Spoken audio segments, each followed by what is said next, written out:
Psychological warfare. This term conjures up dark images of lies and brainwashing. It's a shadowy and little understood part of military operations, equal parts creative artistry and analytical science. Trained soldiers create manipulative messages in secret and then release them for mass consumption. Many believe these words and pictures unfairly convince decent people to betray their friends and their country. But the value of persuasion in times of conflict has been recognized for thousands of years. The ancient Chinese military strategist Sun Tzu, who wrote The Art of War over 2,000 years ago, said, "One need not destroy one's enemy. One need only destroy his willingness to engage." In modern warfare, psychological warfare specialists use leaflets, loudspeaker broadcasts, and radio messages in hopes that the pen will be mightier than the sword.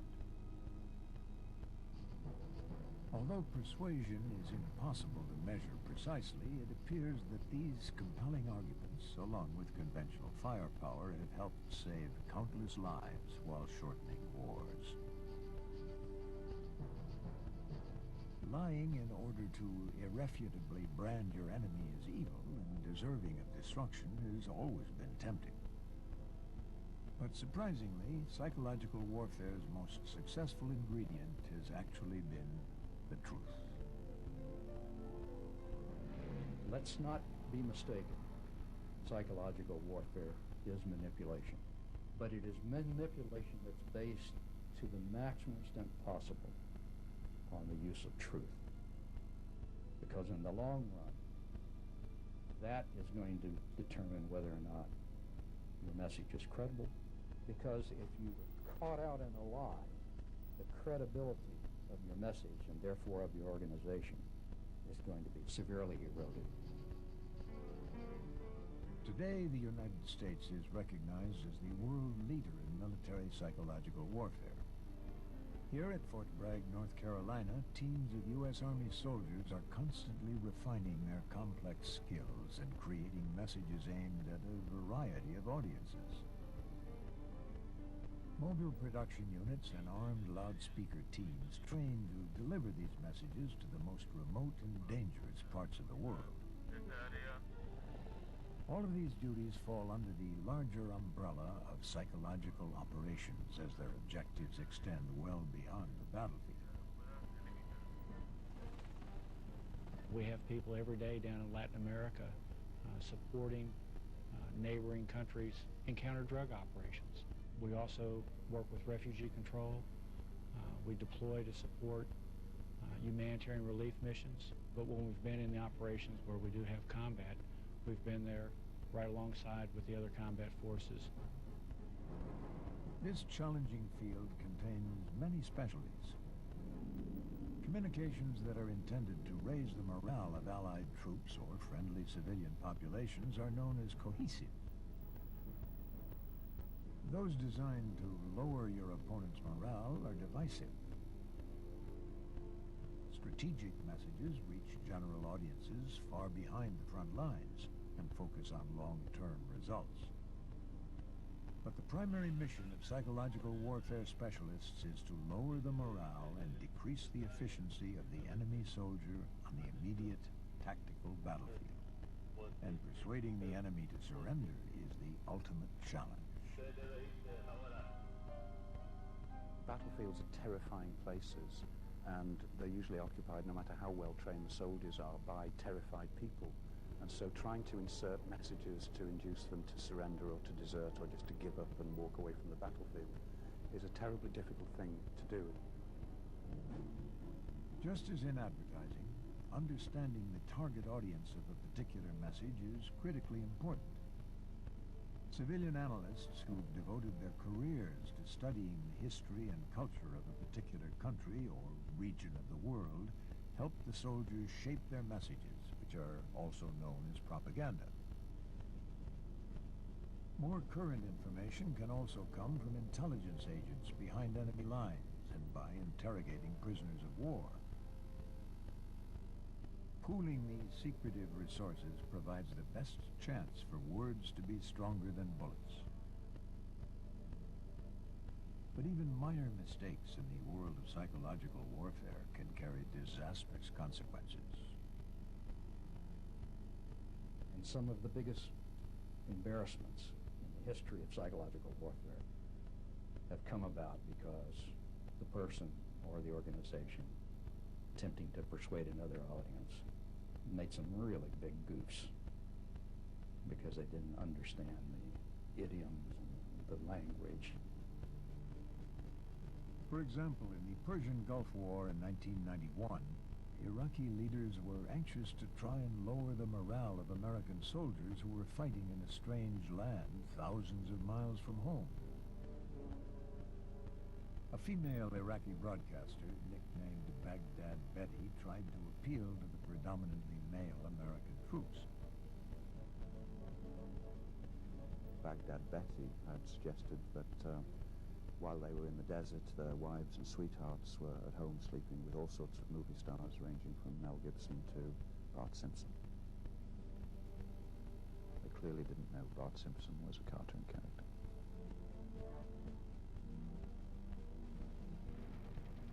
The modern systematic use of psychological warfare began to emerge during World War I. Some messages were floated across the lines tied to small balloons, but airplanes provided a more accurate way of dropping leaflets on the enemy. The German army was actually the first to distribute leaflets beginning in the fall of 1914 on the battlefields in France. The British were hesitant to respond with similar attempts at persuasion. You have to remember psychology, advertising were still in their infancy, and so people thought that interfering with thought processes was almost against God's will, and so they were very suspicious of psychological warfare. The human mind was not as fully understood as it is today. Lord Northcliffe, who owned the London Times and Daily Mail newspapers, wanted to lead a psychological warfare retaliation. At first, convincing British military leaders was difficult. As one general plainly said, the thing was to kill Germans. But by March 1915, the British began dropping leaflets over the German front lines. Both sides used similar themes, such as portraying the enemy's leaders as self-serving burdens on the common soldier to increase dissension in the ranks. But since the war had degenerated into a stalemate, it was hard for any army to gain a distinct advantage.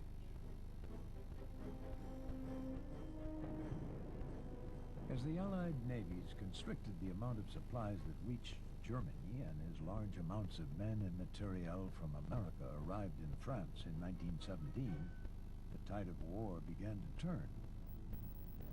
The morale of Allied soldiers began to rise, while the Germans' morale continued to sink, making them more vulnerable to psychological warfare.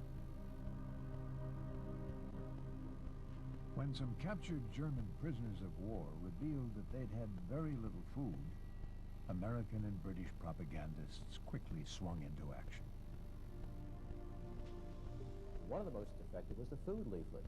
It said German prisoners of war received the same rations as American soldiers, and they listed in mouth-watering detail what the American soldier was eating then, and many soldiers came in with this leaflet in their hands. A clear sign that these words and pictures were successful was the fact that German officers began to punish soldiers for reading Allied leaflets, or just for having them in their pockets.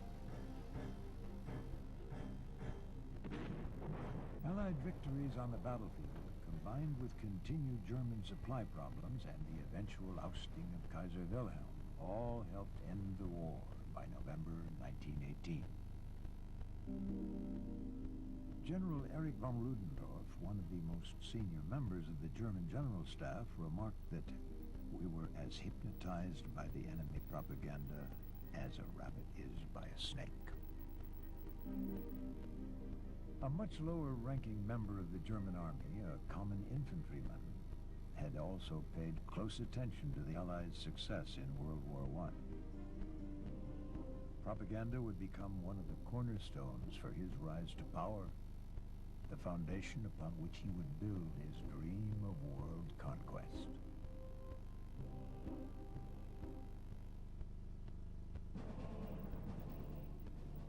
Following the German defeat in World War I, Adolf Hitler marveled at the Allies' successful use of propaganda in his book Mein Kampf. He wrote, "Our soldiers learned to think the way the enemy wanted them to think." Throughout the 1930s, Hitler and his information minister Joseph Goebbels became masters of strategic and political propaganda, both within Germany and on an international scale. But once World War II began in 1939, their focus remained more on civilian propaganda rather than on tactical psychological warfare. The British had dismantled their successful propaganda program after World War I and had to quickly scramble to resurrect their capabilities when World War II began. In the first few years of the war, the British were more willing to use black propaganda, deceptive messages that claimed to come from one country but actually originated in another. A British propagandist named Sefton Delmer played a German radio character that claimed to be making broadcasts from an official German station inside that country. He attacked Churchill and the royal family to attract an audience and gain credibility, but he also subtly criticized the Nazi Party and promoted the idea that it was acceptable for German citizens to disagree with Hitler. Colorful personalities such as Delmer's were common in a field where imaginative thinkers were forced to work in the structured world of the military. The British Broadcasting Corporation, or BBC, was often used to deliver psychological warfare messages, since many German soldiers in France listened to this radio station. As the Germans prepared for a possible invasion across the English Channel in the summer of 1940, broadcasters mockingly offered to teach the invaders English phrases that they might soon need. Examples such as, "I am burning," and "my boat is sinking," were repeated over and over again. The British were employing the truth in these messages, since they did have a system in place to literally set the ocean on fire by releasing and igniting oil offshore, as well as on beaches. But what they didn't tell the Germans was that this was only a limited capability, covering a small fraction of England's southern coastline. This was a prime example of what another British propagandist, Richard Crossman, termed selective truth, meaning the truth, but not necessarily the whole truth. Often what was left out of messages was just as important as what was left in. American psychological warriors first saw action during the North Africa campaign in November 1942, where they worked jointly with their British counterparts. In fact, Allied persuasion efforts fell to a hodgepodge group from 4 different agencies in the 2 countries. General Dwight Eisenhower, commander of the North African landings, turned to Brigadier General Robert McClure to sort out the confusion. He had been the military attaché in London prior to this time, so he knew the British allies. One of the reasons why McClure was selected as the man for the job, because one of the duties that he had as a military attaché was press relations. It's not because he had extensive background in psychological warfare. No one did. McClure's men stumbled through much of the North African campaign. Surrender appeals were sometimes dropped on German units that had recently enjoyed several battlefield victories. If we are losing, I'd say we're in retreat, then just basically forget about it. The other side's on a roll. you're not going to have much success. You might as well save your energy and shut down. By the time the Allies advanced into Italy in July 1943, their psychological warfare efforts had improved. But even when messages were properly prepared and delivered when enemy morale was sufficiently low, failure was still possible. Credibility was essential, as the Allies learned after dropping one particular leaflet. It promised surrendering Germans the same food that American soldiers received, such as bacon and eggs. The Americans weren't misrepresenting facts, but German forces didn't believe that U.S. troops could possibly have access to luxuries like bacon and eggs during wartime. Even though the message was true, it backfired and made German soldiers more suspicious of future Allied persuasion efforts.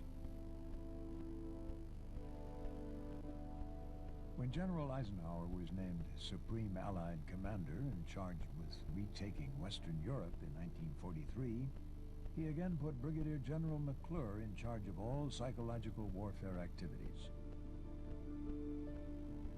The man who had fallen into this field by accident had become a true believer in the power of persuasion in combat. He was able to finally convince the Air Force to dedicate a special squadron to drop leaflets, aerial leaflets. That was not an easy task when the Air Force felt that their primary purpose was to drop bombs that explode, not paper. Once the Allies established a foothold on the continent in June 1944, their psychological warfare operations swung into action. In addition to dropping leaflets, loudspeaker teams advanced with the frontline troops to deliver messages in German that could be tailored to immediate battlefield situations. Loudspeaker teams were right on the scene. Well, some of the most important things they did was to go to bunkers where the Germans were holed up and saying, look, you're surrounded, you have no way of getting out. If you surrender, you'll be treated honorably, and that often worked. Loudspeakers were also mounted on tanks to offer more protection and to reduce casualties among these specialized soldiers.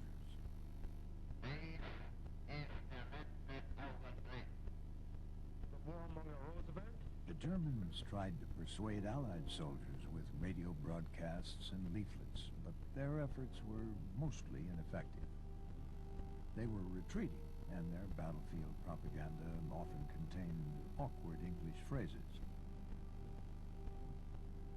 When they tried to inspire loneliness in American soldiers, they overplayed perceived notions of anti-Semitism in the U.S. by portraying American wives or girlfriends falling into the arms of lecherous Jews.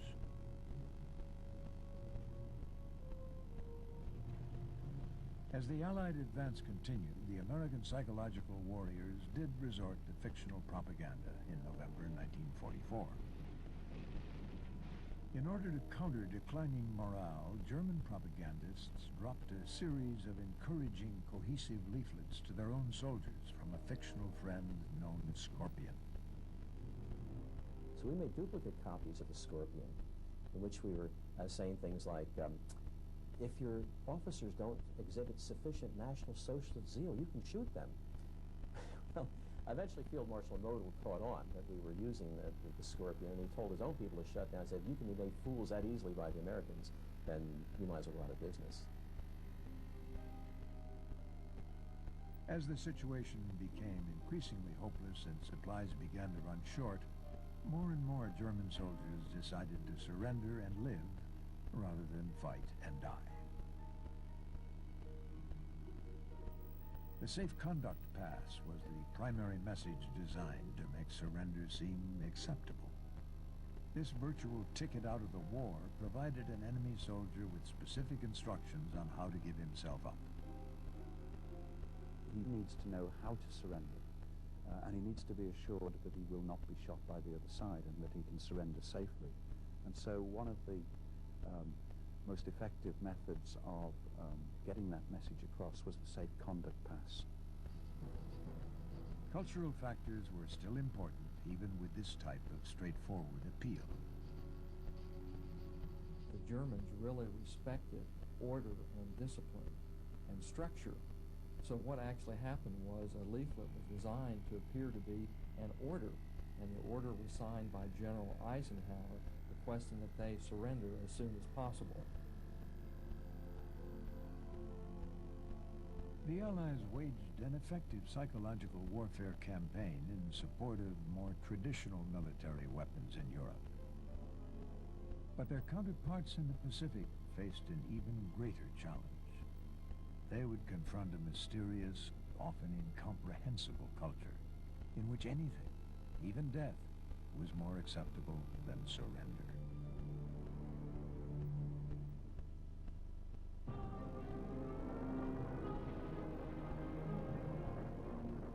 Just as America's conventional forces were caught off guard by the Japanese at Pearl Harbor in 1941, the U.S. psychological warfare specialists were few in number and unprepared to challenge their new enemy. They underestimated the strong indoctrination of the Japanese. Honor and loyalty to the emperor, even in the face of death, were much more important than survival. It was not until they decided to consult Japanese Americans being held in internment camps and had a chance to interrogate some of the early Japanese prisoners of war that they discovered how abhorrent the very word surrender was in that culture. We really started off on the wrong foot in the Pacific. Our first leaflet was, "I surrender." Well, Japanese soldier basically does not surrender. So we went over to the second leaflet was, "I cease resistance," or "I take the honorable course." The process of showing sample messages to prisoners of war or a culturally similar group, such as recent Japanese immigrants, and making changes based on their feedback became known as pre-testing. Because of the complexities of the Japanese language and culture, the Americans took the process a step further. Japanese Americans or actual Japanese POWs who are willing to cooperate with us. We would draw up the leaflets not only to use the correct Japanese terminology, the right cultural forms and so on, but just to get the language correct. By 1944, the tide of war in the Pacific had turned.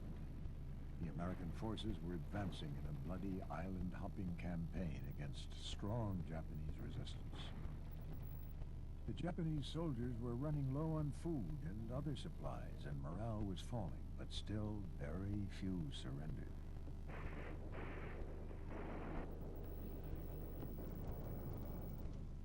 However, U.S. psychological warriors did have some success.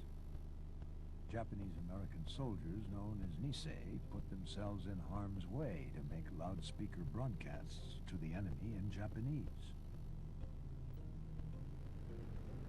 The Americans also dropped leaflets before and after devastating raids by U.S. bombers.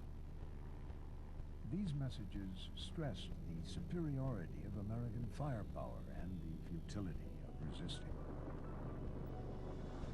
Telling them, this is what's going to happen tomorrow at 0700 hours. And it happens at 0700 hours.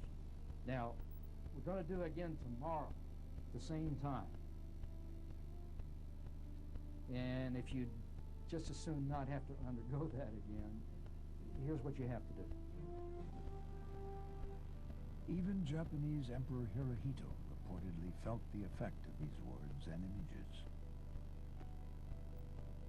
The emperor picked up one in his own imperial palace garden, and which told him when Tokyo was going to be bombed. And he said in an interrogation after the war, after reading this leaflet and seeing Tokyo being bombed, that Japan was, on its way to losing the war. Japanese psychological warfare efforts were not as successful. Western style and culture were apparently as foreign to them as their culture was to the Americans. The Japanese also violated one of the most important rules in psychological warfare. Don't insult the enemy soldier you're trying to persuade. Frequently, our enemies whether Japanese or Germans would portray the Americans as cowardly. That's just going to get people's backs up. I mean, that's elementary psychology. The Japanese leaflets that attempted to make Allied soldiers feel lonely or suggested that their wives or girlfriends were being unfaithful were some of the most sexually explicit leaflets used by any country. This tended to cause more humor than any drop in morale, and in fact some soldiers were rather disappointed when these kind of leaflets weren't dropped. The radio broadcasts by Tokyo Rose also had little effect. Certain death awaits you over here. And now I'll play for you unfortunate Americans a popular recording. She may have made some soldiers homesick, but convincing them to stop fighting was a far different matter. By the end of World War II, hundreds of thousands of enemy troops had surrendered to Allied forces, many of them clutching safe conduct passes or other leaflets. Although it was difficult to quantify precisely, the power of persuasion was still very apparent. Psychological warfare does help save lives on both counts. On the count of the American soldier who isn't going to be killed trying to dig an enemy soldier out of his foxhole or his bunker, and on the other count, the enemy soldier whose life is saved. Despite their success in supporting combat forces, most American propagandists re-entered civilian life after the war. Again, Brigadier General Robert McClure lobbied for more resources. Some progress was made, but there was still only a handful of trained people in Asia when the Korean War suddenly broke out in June 1950. At that time, J. Woodall Green, a key member of General MacArthur's psychological warfare team in World War II, was still stationed in the Pacific. He hurriedly marshaled his limited assets. The predominantly American United Nations psychological warfare team faced an opponent similar to the Japanese. Just as in World War II, the Americans learned by trial and error.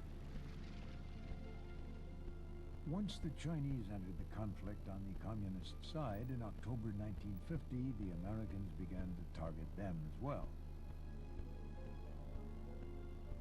South Korean personnel worked with the Americans to make loudspeaker broadcasts, both on the ground and for the first time in the air.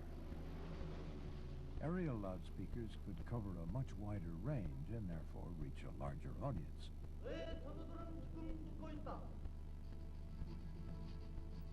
But leaflets were still the primary means of influencing the communist forces. Probably the most effective American message of the war was a creative leaflet known as Mr. White Boots. When the war settled into more of a stalemate near the 38th parallel, negotiations began at Panmunjom in 1951 and dragged on for almost 2 years. One of the American propagandists happened to notice something in a picture of one of the chief North Korean negotiators, Lieutenant General Nam-il, in the winter of 1952. We had a photograph of him striding to the negotiations in these beautiful soft-skin white calf boots. They just put a phrase underneath saying, Mr. White Boots, do you think he cares about you? And another photograph showing a Chinese soldier's boots are rotting away. A number of defectors after this cited as a reason for defecting is their boots were gone. Like the Japanese in World War II, the North Koreans and Chinese often struggled with the English language. They were especially fond of referring to American leaders as Yankee imperialist running dogs of capitalism. It was not surprising that such language seemed strange and the messages unconvincing to American soldiers. However, some of the communists' ideas did work. With numerous American soldiers already wondering why they were fighting in a Korean Civil War half a world away, the Leave Korea to the Koreans leaflet resonated with many. But once again, even compelling enemy messages did not lead Americans to freely surrender and adopt the North Korean way of life. Following the Korean War, psychological warfare capabilities in America were drastically reduced in the mid-1950s. Once again, U.S. propagandists would be ill-prepared for their nation's next conflict in Vietnam a decade later.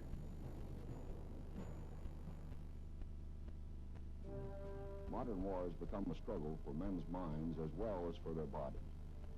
Today, in 1952, General Robert McClure's years of lobbying finally resulted in the opening of a training center eventually known as the U.S. Army Special Warfare Center at Fort Bragg, North Carolina.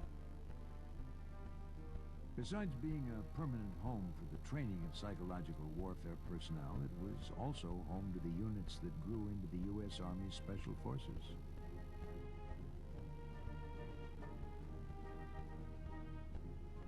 Despite McClure's efforts in the 1950s, U.S. propagandists still struggled to assist the South Vietnamese government in the mid-1960s as the conflict in Vietnam began to escalate.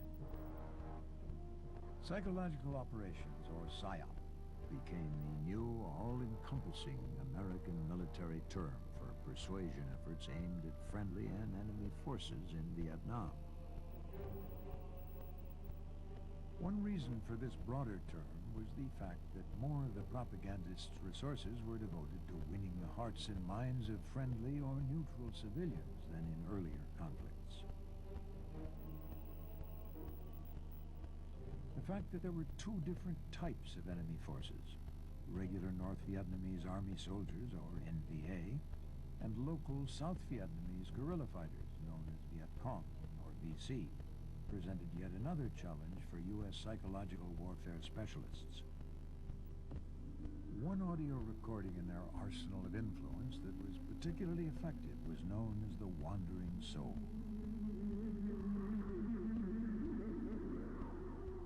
It exploited the belief among many of the Vietnamese people that once a person is dead, the remains must be placed in an ancestral burial ground.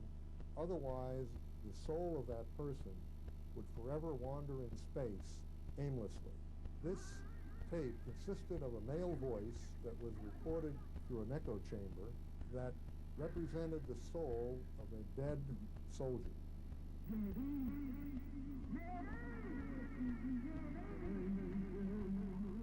But in some cases, the recording was actually too persuasive for its own good.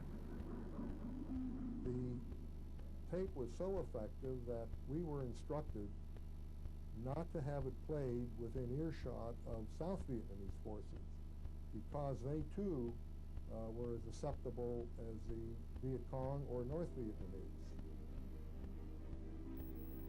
Improvements in high-speed presses meant that leaflet output in Vietnam was prodigious. Some units ran 3 presses operating around the clock to print enough leaflets to stretch 100 miles from end to end each day. This level of output and the effectiveness of many of the messages made these production centers targets for the VC in a country where there was no safe haven. Rick Hoffman was the operations sergeant at the regional printing facility in Saigon. One of the most sincere forms of flattery, I think, is when the opposition thinks you're doing them so much harm that they want to blow you up. And on December 4th of 1966, they got wind that we were producing a leaflet that featured a VC colonel who had defected. A small team of explosives people, clandestine operation, came across the roofs. The explosion was so loud that at the time I was off duty and in my billet, and we heard the explosion 3 miles away. These photographs show how extensive the damage was. But the leaflets had already been loaded onto trucks before the explosion, and they were delivered on schedule. Using enemy soldiers to actually write personalized messages or make loudspeaker broadcasts back to their own troops was the primary tactic of America's most effective propaganda program in Vietnam. It was known as Chu Hoi, meaning open arms. The Americans and South Vietnamese promoted it as the first step towards a better way of life. They welcomed defectors, fed them, gave them a place to sleep, and even taught them a trade.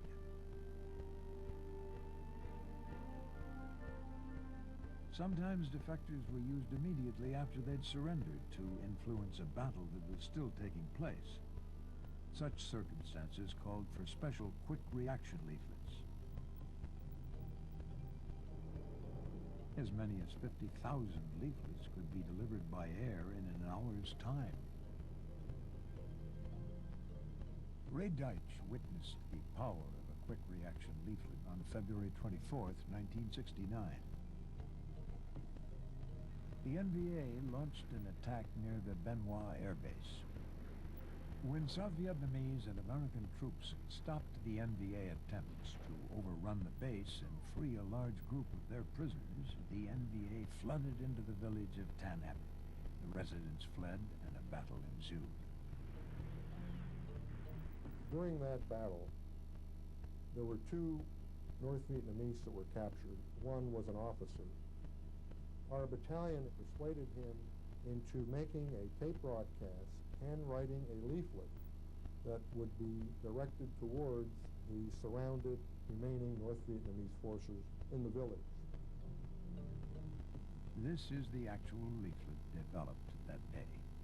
It contains personal appeals to some of the man's former comrades by name. His identity has been obscured for security reasons, since he may still face harsh repercussions in Vietnam. The leaflet drops and loudspeaker broadcasts were then combined with American airstrikes. After about the fifth distribution of the leaflets and the tape, several North Vietnamese soldiers crawled out from the rubble with their arms raised. Soon others followed, and others. And at the end of the day, we had collected 66 North Vietnamese prisoners of war. The village was recaptured without further loss of life. Most often, the NVA and VC preferred more violent forms of persuasion. They didn't hesitate to kill the civilian leaders of some villages to keep the rest of the people loyal to their cause. They also countered American psychological warfare with lectures to their own troops, which included fabricated horror stories about American treatment of NVA and VC prisoners. In particular, they said that when they were prisoners of war and were captured, they were not treated humanely, that they were not giving the medical supplies that they were promised. So there were some lies that were told there to the North Vietnamese and the Viet Cong soldiers, so they would not defect.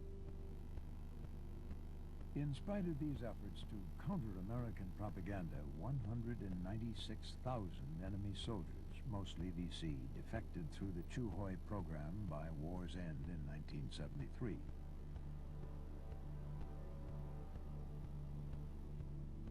The cyclical pattern of U.S. psychological operations falling into decay after major conflicts was finally broken in the 1980s, when President Reagan drastically increased military spending.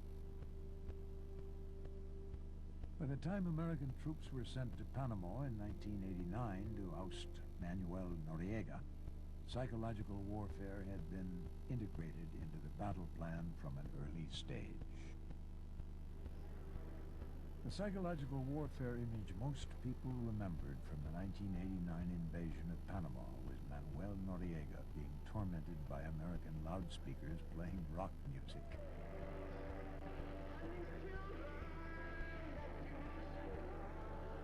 This occurred in December 1989 while he was taking refuge in the Vatican's embassy building in Panama City, known as the Papal Nuncio. But what most people didn't realize was that American psychological warriors had a different objective in mind. Our primary mission with the rock music was not to blast Noriega, although it was a positive side benefit. But our primary mission was to protect the sensitive negotiations that were going on at the gate from being eavesdropped by the press. The music worked on both levels, and Noriega eventually surrendered without a fight. Little did these soldiers imagine that Operation Just Cause would merely be a well-run test for a larger conflict just a few months away in the hot sands of the Middle East.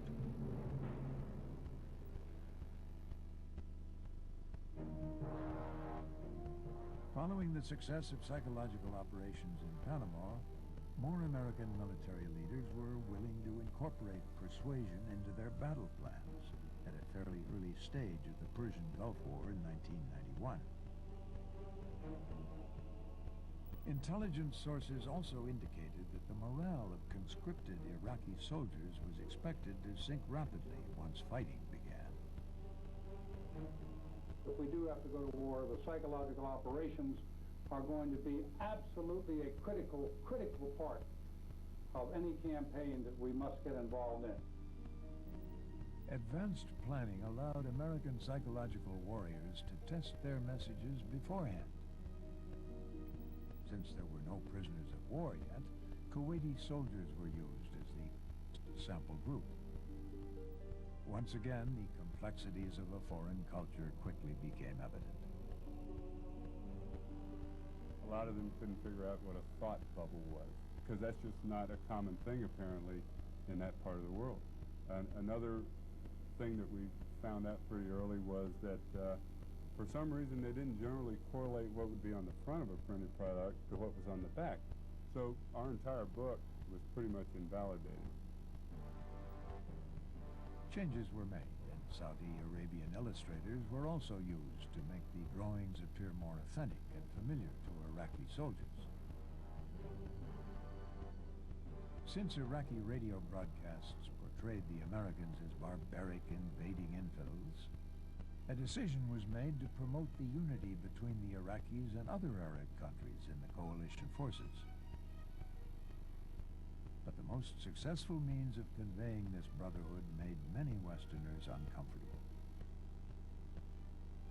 A drawing with an Iraqi flag and a Saudi flag pictured two men walking into a desert sunset holding hands. Some of the American forces thought two men holding hands implied much more than brotherhood.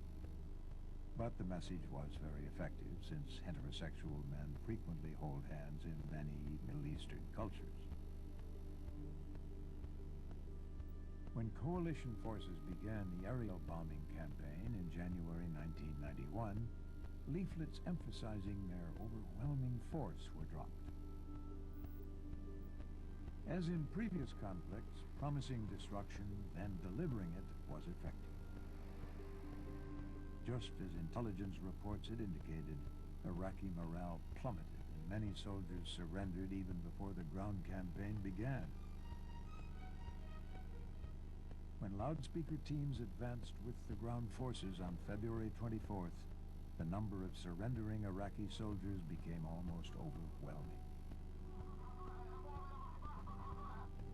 I don't know how many, it could be 1,000, it could be 2,000 prisoners that surrendered just to our loudspeaker team. They told us that some of them had been hiding their leaflets since the first day that they got them. We got some intelligence from these folks that the Iraqi officers were taking everything white away from the soldiers so they couldn't surrender. Broadcasts and leaflets instructed the Iraqis to avoid destruction by abandoning their equipment. Safe conduct passes also provided detailed information on how to cease resistance and promised good treatment for prisoners of war. Since many Iraqi soldiers had little to eat after enduring 5 weeks of incessant bombing, messages that emphasized food were created to capitalize on Iraqi hunger. POWs who said that bananas were a rare delicacy in Iraq probably didn't think they were revealing anything important. But American psychological warfare specialists used this tasty bit of information to create a very compelling leaflet. Bananas were prominently displayed in a bowl being offered by coalition forces to Iraqi soldiers in what was known as the Arab Feast message. Iraqi psychological warfare efforts were far less effective.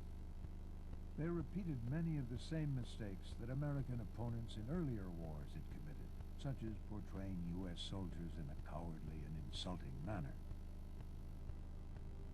In the end, the combination of overwhelming coalition force, low Iraqi morale, and effective messages created a unique situation in the Gulf War. It's been the benchmark for the use of PSYOP ever since. This is because more Iraqi soldiers surrendered than were killed. And so Desert Storm stands as a central example of the effectiveness of psychological operations. But if the surrender of over 86,000 Iraqi soldiers in Desert Storm renewed Western faith in psychological warfare, the 1999 Balkan conflict in Kosovo raised question marks once again. Propagandists from member nations of NATO, the North Atlantic Treaty Organization, drenched the region with over 100 million leaflets after Serbian forces invaded the predominantly Muslim province of Kosovo. 70 million more leaflets were delivered in the Balkans than in Desert Storm. NATO also conducted an effective bombing campaign, but without the threat of advancing ground troops, soldiers in Slobodan Milosevic's army could not be persuaded to surrender during the conflict. This served as a potent reminder that psychological warfare alone cannot win wars. Still, this shadowy art of influence continues to evolve.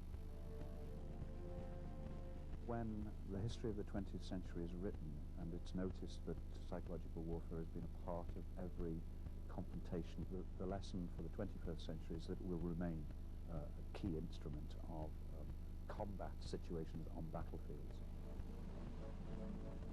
Training goes on at the U.S. Army post in Fort Bragg, North Carolina, home of the 4th Psychological Operations Group. The psychological warfare specialists constantly hone their skills, developing messages with advanced computer graphics, reproducing them on high-speed presses, delivering messages in the field, or using satellite feeds or the internet to disseminate them around the world. Striking that balance between the traditional principles and methods and media that we've evolved over the years, and also at the same time trying to adapt to the information age. That's the principal challenge. Another challenge that psychological warfare practitioners will have to overcome is the negative image of their craft. For all of its successes over the years, many people still see this field as little more than underhanded mind control. Psychological warfare has always rested as an uneasy activity in democracies, even in wartime. Much secrecy still surrounds its practice. And I think it's partly to do with the suspicion that using the mind to influence the mind is somehow unacceptable. But is it more acceptable to shoot somebody's brains out than to persuade that brain to drop down their weapon and live? Battlefield psychological warfare will remain an attractive option since it helps save lives. It's also less expensive than most conventional weapons systems. But influencing potential enemies during peacetime may be even more important. Certainly, if we can prevent the combat or the war or the battle from occurring before it starts, there'll be a big advantage there to everyone involved. Sun Tzu, the ancient Chinese military strategist, recognized the power of persuasion in preventing conflicts when he said, "To win 100 victories in 100 battles is not the acme of skill. To to subdue the enemy without fighting is the supreme mark of excellence. Ideally, the impact of psychological operations in the past, the messages developed in secret and exposed to the world, will provide lessons to help shorten wars in the future, or perhaps even prevent them altogether.